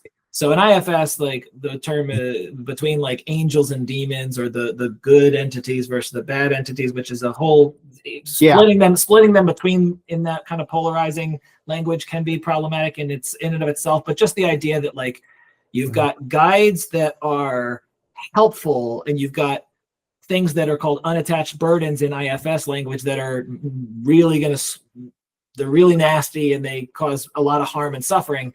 But he was talking about how the guides will fuck up your life. He didn't use that language, but he was like, if you're on the path that you're supposed to be on, if there's a soul that contracted and you embodied and chose your parents and you came to Earth to do some work And when you finished your work, you left Earth. If you are off of the path that you're supposed to be on, your guides will ruin your life. And he was saying they'll do that because it's like out of love. It's like, no, you're the one who wanted to do this. So we're like, it's like the genie. It's like, you wished for it. My hands are bound. Like, you wanted to do this and you're not doing it. So to the tune of like, maybe you need a car accident. Like I would think like, I remember when Dick Schwartz was talking about like firefighters kind of cutting people or getting into car accidents, making big problems in people's lives. But he was talking about how guides are capable of this, but it's in a loving way. Cause it's like, this is what you have gifts and you're not using them. Wake up, buddy. And like, so maybe the madness, this is when you're saying the touch by spirit, maybe your guides, I don't know. But I try to think about stuff like this. Like I got in a car accident a couple weeks ago. I'm like, well, maybe that car accident was going to stop me from getting in an even worse car accident. So it's like, it could have been a nice, like, oh, I could have just, the red light could have been extra long, but it's just like, whichever way. I mean, I didn't get hurt, so it's like any way that whoever made the car accident happen, maybe it just prevented me from something worse happening. And like, you can't look at it as like being mad about it. You're just like, you have to try to look at it as a positive. And like you said, like the guides, they're going to do things, maybe make you get in a car accident, maybe make something. And it's not a pleasant thing, but it's still something that's supposed to be beneficial for you. Yeah. That's so interesting to hear. I wish I was on that call now, because that's not my experience thus far. The evolution of my understanding so far. If what Dick is really talking about are spirit guides and guardian angels, if that's really what he means by guides, that's not my experience at all. In fact, I've gotten those telepathic messages from both my main spirit guides, one from birth, one that came in my 20s in a particularly dark and difficult time, and then my guardian angel. I've gotten messages from them various over this last year especially, and there have been a few where they've essentially given me the message. Like there was one I'll never forget, I have it written down from my guardian angel, where he talked about how there were times in my life in this embodiment so far where he wasn't sure I was going to make it, in terms of not like that I was going to die or kill myself, but that I was not going to find my way onto the path of my soul's true purpose, right? Make it in that sense. But never in any of these messages have I, unless they don't want to cop to it, have I gotten the sense that they have broken the sort of free will paradigm to influence me to fuck up my life, even for the good. Never gotten that sense. And that's kind of not my understanding of guides or guardian angels. Of other things, maybe. Yeah. Where does like the free will work into that? Like, oh, let's say you're on the path and you're supposed to become the president, but then you meet a woman or something else happens, and it's just like, no, dude, you're supposed to keep going and be the president, and like you'll be a good president, you'll do all these things. But it's like, but I don't want to do that. And it's like, what, like your cosmic self versus who you are, just walking around day to day. It's just what's going on there.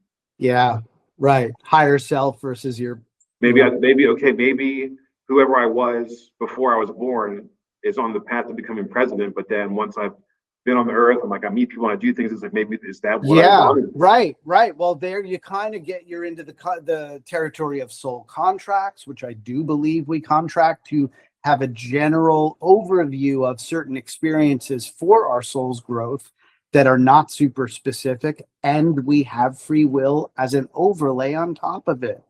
Free will, including the freedom to choose to crumple that contract up while embodied on the earth plane. Yes, if we're fortunate enough to find a way to become awake and aware to what our contract might be. I think there's also the argument about timeline shifts, and that can affect such things.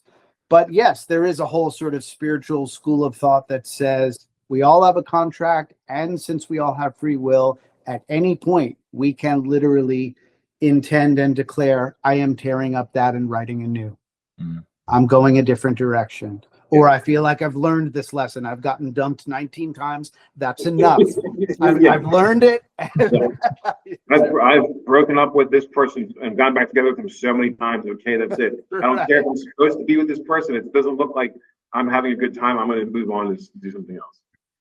Right. Yeah. Let me ask this question. So Chris, you had mentioned a potential appearance. Oh, word. Oh, okay. You want to do this? Is that? I mean, I have other questions in the can here, but All right. we're 30 minutes away from bringing it into a Okay. close. All right. So, well, this is gonna bring us back to the original sort of horror theme. Okay. If you want to go there, okay. Yeah, we can go there. And if there is this appearance, and I think there is, you can, of course, if it's too shocking or weird, just cut it out. I don't think that's ever happened. Okay. Well, so this is all right. So this is about the Art the Clown fascination that I currently have. Okay. The star of the Terrifier franchise, which I'm going to give a number of caveats. I'm not recommending that anybody watch this. In fact, please don't, which probably is going to make many people go and watch it immediately. That's what happened. Don't look down. Part of the first one, but it just seems like mutilating people just for the sake of that. Like, I guess there are people that like it, but it just seems just like, how much more fucked up can we cut people up, kind of thing. There is that thread that runs through it. Okay, so this is definitely a bit of a guilty pleasure. I'm dancing with my shadow with this, with a lot of awareness and intention. That's not new for me. I've been dancing with my shadows. And my teenage parts love this shit. And that's what this is really an outlet for them, right? So how this started was, so I wasn't watching any kind of horror really since probably my teen years, right? I made the mistake about a year ago of asking the girl who was cutting my hair at that time, who was all sorts of dark and goth and weird and tatted and all that. And these subjects would come up. And I think we were getting near Halloween. It was either last year or the year before. I don't know. I said something like, I don't even watch horror films anymore because they just don't make them like they used to. And she was like, what do you mean?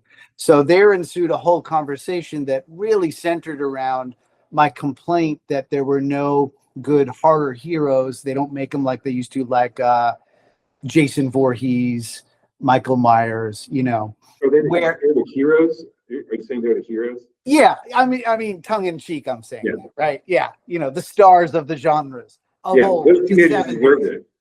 What's that? Those teenagers, they deserved it. Right.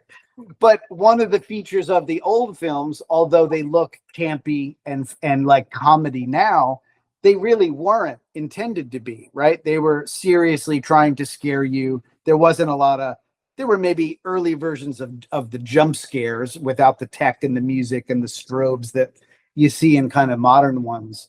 But, I was kind of complaining that there's just not the like old school kind of 70s horror kind of culty films like Friday the 13th, Texas Chainsaw Massacre. Where are the Michael Myers and the Jason Voorhees that I kind of grew up on? And she goes, the silent killer. Yeah. Well, right. So this is what leads you into this. So her response was, oh, so you haven't seen Terrifier? And I was like, what do you mean? And the rest is history. I had to take the bait. So I went and watched the first one. And the first one is really low budget because he had no budget. It's homemade and it's dark. And there's no plot. And it's really completely demented. But there's something about the character of Art the Clown, who, for anyone that doesn't know, basically he's a supernatural, immortal, demonic, serial killing, evil clown who does not speak. Right. So to me, it's a pretty great premise. I kind of think the evil clown is an archetype in and of itself. Anyway, so I'm interested in it on that level, like primordially, archetypally. So I follow the trail and I go and watch Terrifier 2, where they begin to bring in some plot and some backstory to fill in all the holes. And then Terrifier 3, which is completely, totally demented and over top. In That's the terms, Christmas, right? what's that? Is that Christmas style? Yeah, yeah. I mean, it's just beyond. It's beyond. So it's like, to me, if you can obtain a certain mindset and get past just the horrific, demented nature of the kills. You're saying there's something more there. Well, to me, it's the character himself, and it's the actor, David Howard Thornton, who plays this character. I think it's mostly the brainchild of the filmmaker. I forget his name, but David Howard Thornton has a classical acting background. He studied the silent film stars, the Buster Keatons, who's the main one I'm blanking on, the most well-known silent film. Chaplin. Huh? Chaplin. Chaplin. Thank you. Yes. And he studied, I think he went to clown school. So he's throwing this all into this soup of a character, right? Of Art the Clown. So it's miming, he's silent, he laughs hysterically, he's gleeful about the incredibly creative kills. I mean, to me, it's comedic beyond measure. That's what I get out of it. And I'm just endlessly fascinated. It's so over the top that it's just like you have to look beyond the horror. You're just like, it's just for goofy. Yes. I got you. Completely. They used to say about Lon Chaney, who did the Dracula, early Dracula. He did Hunchback of Notre Dame, and he did Phantom of the Opera and stuff. But I guess they said he had deaf parents. So since he had deaf parents, it helped him be able to like do his face more, and like it made him a good solid movie actor because he didn't have to speak to convey his emotions. Yeah, right. Makes sense. So if you study mime or clown, I'm sure that would help you. Absolutely. So that is a lot of what I see in it, just the range and the depth of the character, in the absurdity of the evil, supernatural, demonic clown who can't be killed. Even when he gets decapitated, he somehow comes back and grows a new head, or takes somebody else's head and continues on with his mission. So just look at it more. So you look at it more of a comedy than a horror. Oh, completely. Which is ironic, because with the hairdresser, this was one of my complaints, is that the modern horrors rely on the comedic factor and the jump scares. That I was complaining about funny horror movies, and I'm missing the old school, which was absent of comic relief, right? They were just horror movies or slasher flicks. And that's why she was like, I guess she wasn't thinking so much about my complaint about the comedic, because to me, the Art the Clown character, it's pure comedy, in the darkest dressing you can imagine. As a clown, there has to be some kind of comedy. I'm not really big into it. Like Stephen King's It, but he's a clown. He does some funny stuff. Right. Yeah. Right. So you really have to see it. I don't think most people are getting what I get from it. I just think that there's a high art to it, really, in the character and the portrayal. Yeah, and what David Howard Thornton brings to it. It's just fascinating to me. I wonder. I never acted. Did have any of you acted before?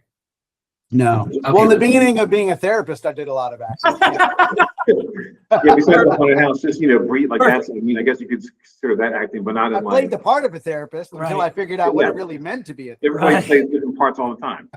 Okay, all right. So I asked that because when you were talking, Chris, I was thinking about Jim Carrey and losing himself in the role of Andy Kaufman. Oh yeah, and like Jim Carrey would talk about I got to take a break from Jim, right?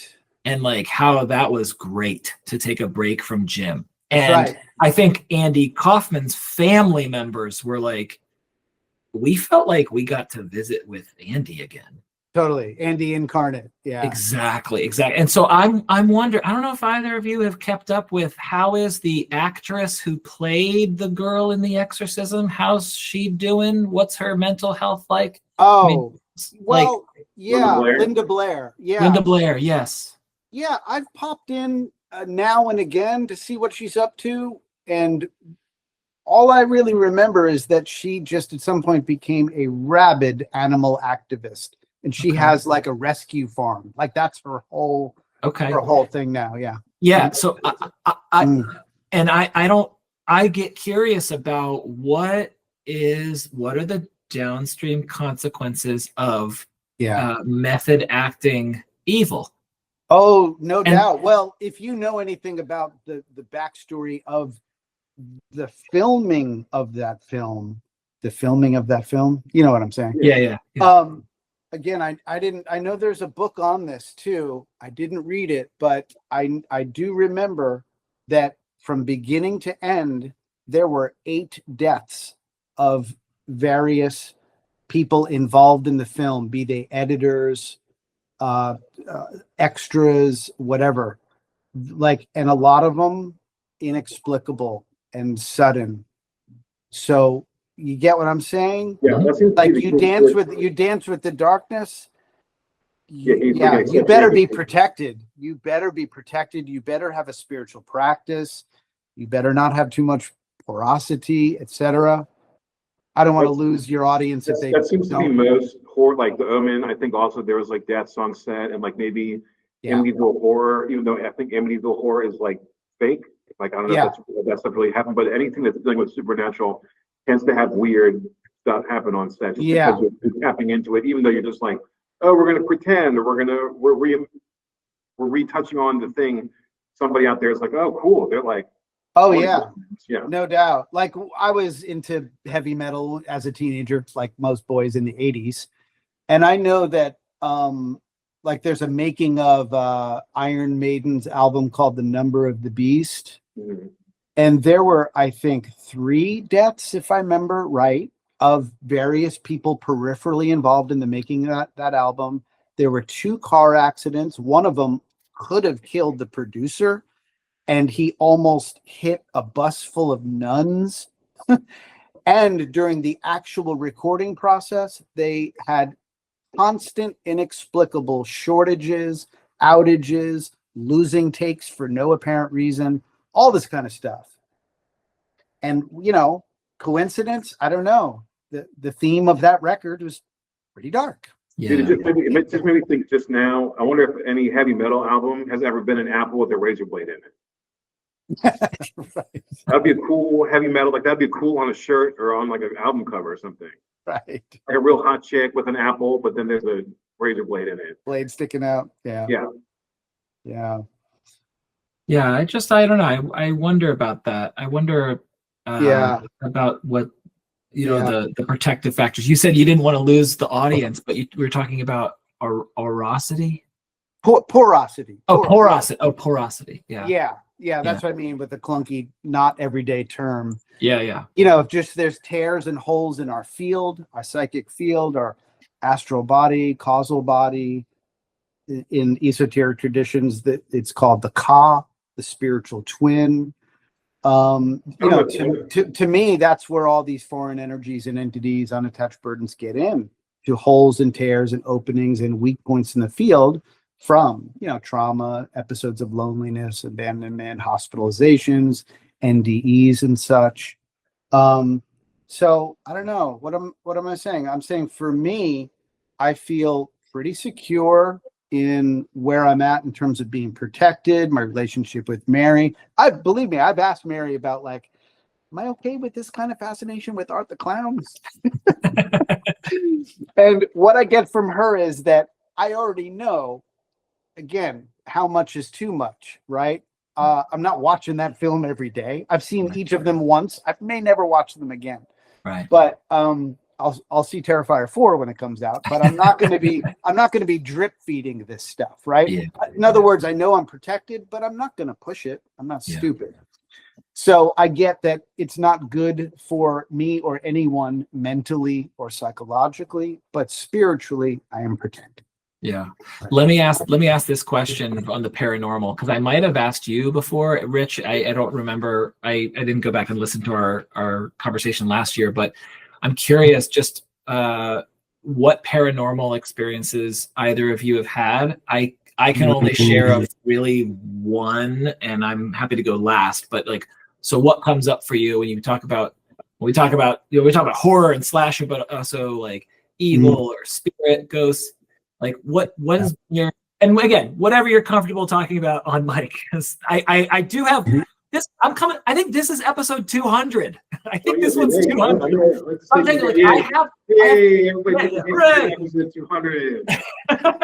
but listen, I've had enough guest experiences where people will talk on the platform where they know it's going public, and then there's green room talk, and then that's different. It's like, I will tell you about this. So whatever you feel comfortable sharing, what paranormal experiences have you not heard about secondhand, but experienced firsthand? I have a whole lot. I definitely went over them a bunch in the last one. I'll let Chris go if he's got any.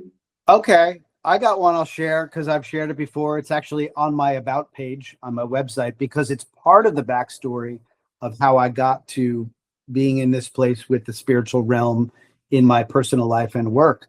So this goes back to 2006. This was right when I was transitioning out of working in clinics and preparing to jump without a net and start private practice in 2007.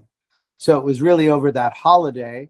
My wife and I were invited by some friends here to go to India with them to visit their family.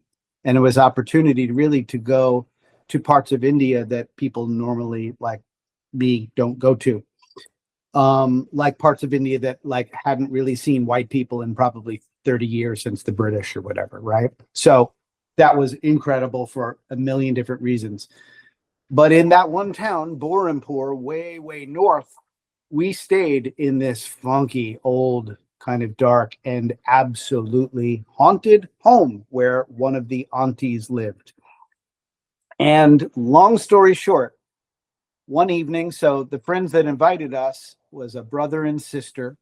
The brother's a holistic chiropractor and a very spiritually adept individual.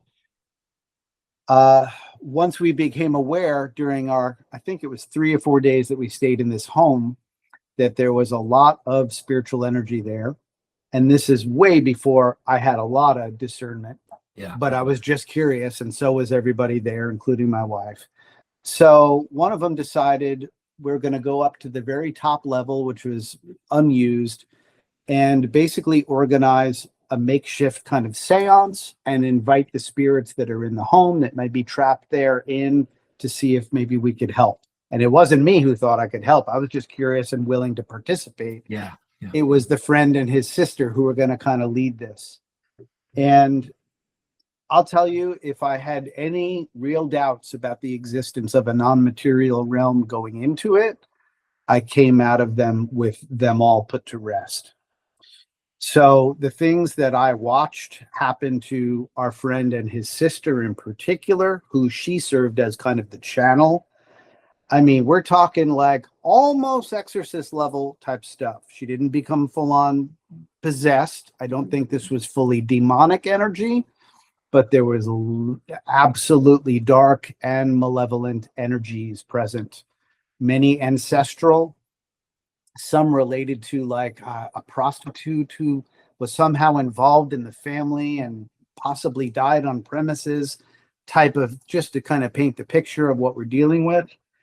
And, the sisters at one point, she was channeling some of these entities, eyes roll back in the head, shaking, the whole nine. We're all in a circle holding hands, just trying to hold energy, safety in numbers type of thing.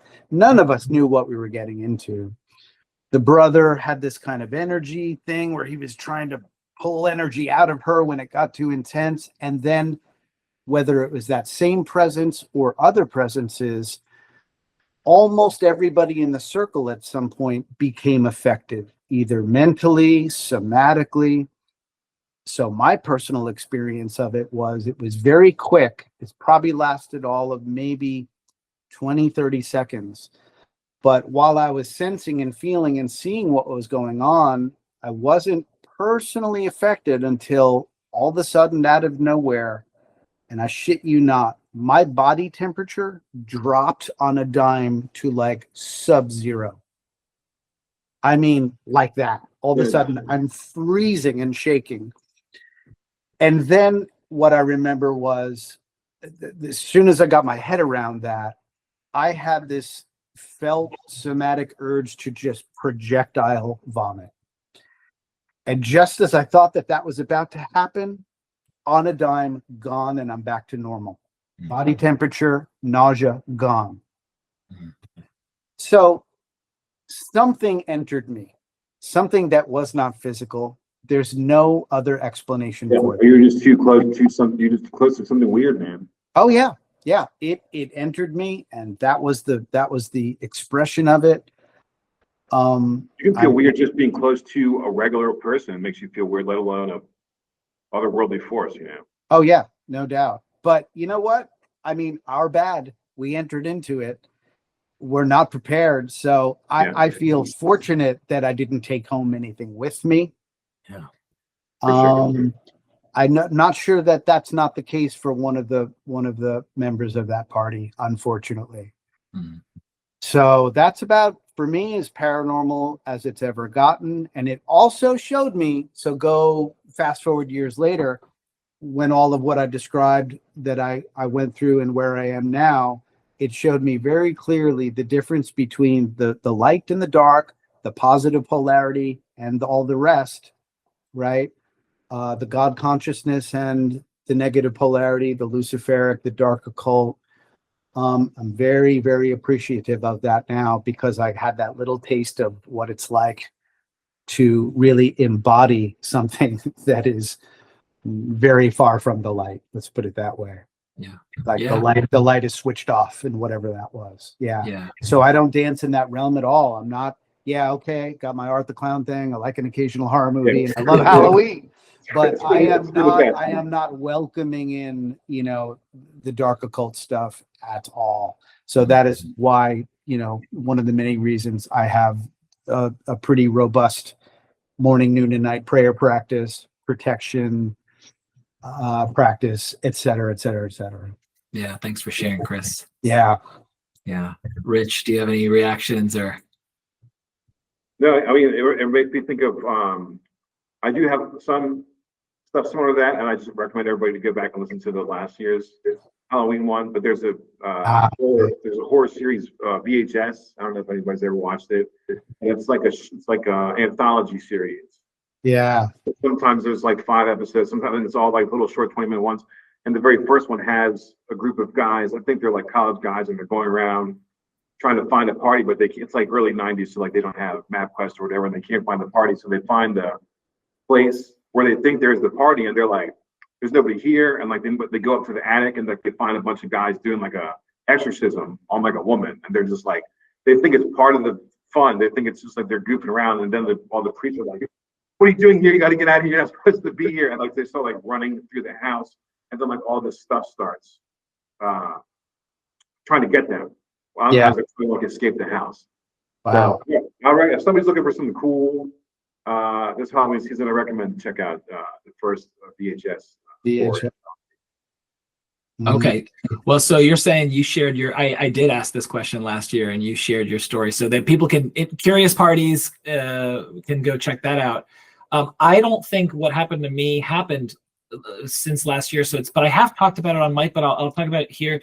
And it's certainly not as like chilling as the story Chris shared, but it's what I believe to be the spirits of my grandparents. I mean, their picture is right below the computer right here. I can see them, and it was like it happened on their death dates. So I have my people's birthdays and death days in my Google Calendar. So I went outside. The door to my deck, my screened-in deck, was open. It's never open. There's a locking mechanism up at the top where children can't get to it. It's always locked. I remember we once had like a falcon get trapped in there. I was like, what the fuck? And like, don't leave the door open. Like, lock it, keep it closed. Okay. Because our house backs up against the woods. So it was open. And I go outside, like, I gotta close this thing as I approach it. And remember, it's a screen door. So even if there was a gust of wind, what does the wind do? It goes through the screen. Okay. It wasn't wind that closed it. I approach it, it closes itself. I wasn't scared by that. I was like, I've never experienced anything like that. That is not laws of physics. Right. Okay. All right. Let me lock it. And then I didn't realize that it was the death day of one of my grandparents. Oh, And then I was like, that was weird. I'm not scared by it. That was weird. And I have to like get to a session. I don't have time to process this, right? So later I realized that it was on the death date. And I was like, I talked to my wife. I was like, hey, so check this out. But then, so my granddaddy died, and then on this date, and then many years later, my grandmommy dies, but very close in the calendar year. So, maybe 8 days later on my grandmommy's death date, it happens again. The door's open. The door's open. And I was like, okay. So I went back out there, like kind of being like, expect, like, is it going to happen again? It didn't. So again, any skeptic could just be like, your wife or your kids got the chair and they scooted up and they opened, they went out to play it. Who knows? I talked to my wife about it, and my wife was like, oh, he probably just wants his portrait painted. Like my grandmommy's oil portrait is like in the house and painted, but my granddaddy's isn't. And she was like, I think he wants his portrait painted. Now that was how she, but okay, so not bone chilling, but that's the most paranormal thing that I've experienced. Well, if it's paranormal, it's paranormal. And what you said about if it's a cute story and not a malicious one, all right. Right, more power to you. Yeah, you said this isn't physics. Yes, not conventional physics. Yeah. Right. Yeah, no doubt. There's other laws, right? Yeah. Yes. Right. Yes. Yeah, good point. All right, well, gentlemen, this is we're bringing this in for a landing. Any closing requests or recommendations or plugs or promotions? I mean, I know we give our listeners and viewers a lot to chew on, and recommendations and trails to follow. Anything else, the burning desires to share? Yeah, one thing, I think the guest star is ready for a quick appearance if there's time. Oh, yes. You open to it? Let's do it. Okay, he's tugging on my shoulder. Let me turn my screen off for a minute. Then I'll pop right back on, okay? This is where the listeners are going to be like, okay, this show is on YouTube and I need to go. He's going to have the yellow sunglasses. Oh, man, I'm excited. Okay, here he is. Oh, sweet. Oh, nice. I'm glad we're not in the same room. So you're going to wear that on Halloween when you answer the door for trick-or-treaters, right? No, Art is shaking his head. No. Like, this is just for my personal use. I just like to just walk around the house with it. Yeah, right.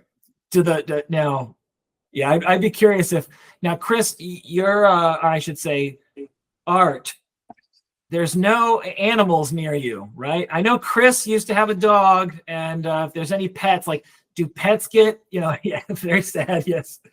I'd be curious if, pets get wigged out by masks and stuff. Yeah, who knows? Maybe they sense Chris is, he's a nice guy underneath there, so they're cool with it. All right, it's me. It was you the whole time? Me. Oh, yeah. Man. By the way, I haven't, let me very quick, I'm going to sneak this story in. I must have been a third grader, because I know when I moved schools from Alney Elementary to Sherwood Elementary. So my mom had an old woman mask and my dad had an old man mask. And I don't know if my mom did, but my dad, he wore the old man mask. And third grade Robbie was in the hallway, and my dad's like walking out, and I was like, I was like very upset and like crying and like, no, like this is like, I was like, it's like, I'm not into this, right? Like in whatever way. And I still remember that. And I'm like, I bet. Yeah. That sounds like a Twilight Zone episode.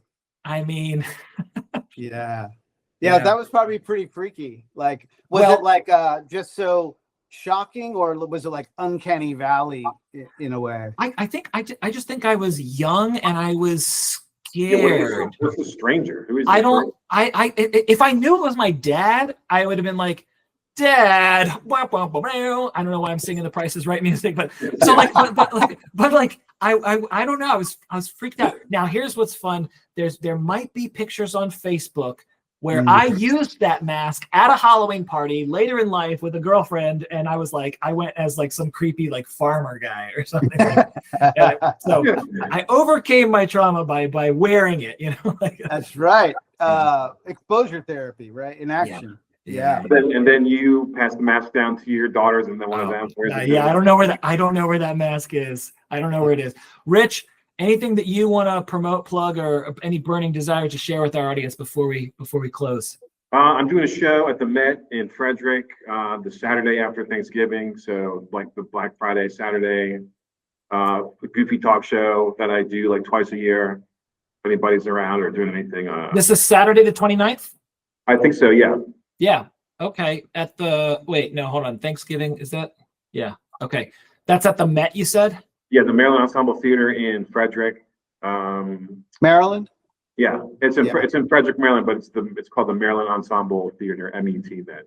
Okay. All right. We'll put a link to show note in the show notes where people can get tickets if they want to. And as always, happy Halloween! Congratulations, 200 episodes. Yeah, man. If nobody's watched the movie Weapons yet at all, I highly recommend checking that movie out. I think it's going to be on HBO starting like next week. Super cool, weird, just crazy movie. Awesome. Well, thank you both for coming on. Happy Halloween, everyone. Yeah. Thank you, Robin. Good to meet you, Rich. Thank you. Hey, you too, man.